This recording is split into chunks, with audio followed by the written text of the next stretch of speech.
Observe the modern go-getter. He secures his assets with ironclad contracts, locks his schedule into tight increments, and micromanages every variable in his path. Most of us operate on the assumption that security and power require constant aggressive intervention. We believe success is a product of how hard we grip the steering wheel.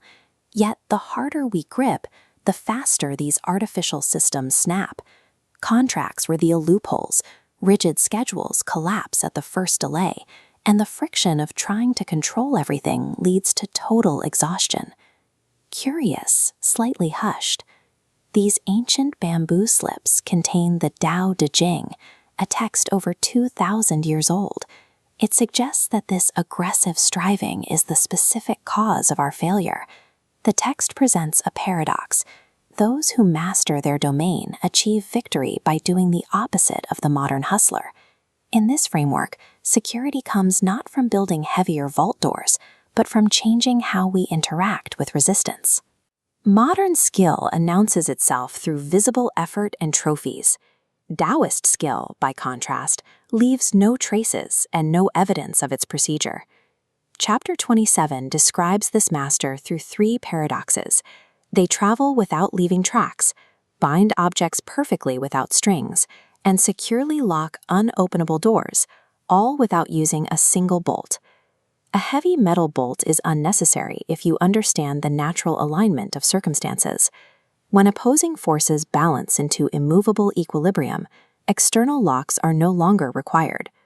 A leader similarly utilizes a chaotic element's trajectory, treating it as a foundation. The sage operates a system of total inclusion, where no person is discarded. Those who lack skill naturally become the raw material and helpers for those who possess it. Opposition is transformed into an asset by gracefully redirecting its own energy, rather than attempting to crush it. The text moves to the strategy of yielding, suggesting that even those with immense strength should intentionally choose the shadows of perceived weakness. Look at this valley. The mountain above takes the brunt of the storm, but the empty valley effortlessly collects the water. Gravity does the work while the valley remains still. The Tao Te Ching compares this to an infant. A baby puts forward no active effort, yet directs the constant attention and service of its parents through its very feebleness. This brings us to a core philosophical term, pu. Pu is the uncarved block, representing pure potential before it is shaped by outside forces. This bronze ding was once raw, unwrought material. By casting it into this specialized shape, its potential was locked into a single function, making it useless for any other purpose. The text warns that contorting yourself to fit a narrow societal mold destroys your adaptability. Once you are carved into a specific tool, your infinite potential vanishes. Excellence requires undeveloping yourself back into that uncarved block, maintaining potential rather than becoming a rigid, specialized instrument. This culminates in the attempt to seize the kingdom, or total control, by force. Chapter 29 identifies the world as a spirit-like thing. It is a breathing ecosystem of shifting dynamics, where natural laws dictate that some forces lead while others follow. These columns of ancient text warn that any attempt to actively grasp the kingdom results in its loss. Forcing a complex system to bend to your will shatters the balance that sustains it. Instead of grasping, the sage deliberately puts away excess, extravagance, and the pride of taking forceful action. You survive a living system by removing your ego and providing the space it needs to breathe.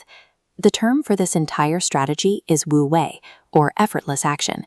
Wu wei is the abandonment of unnatural forcing.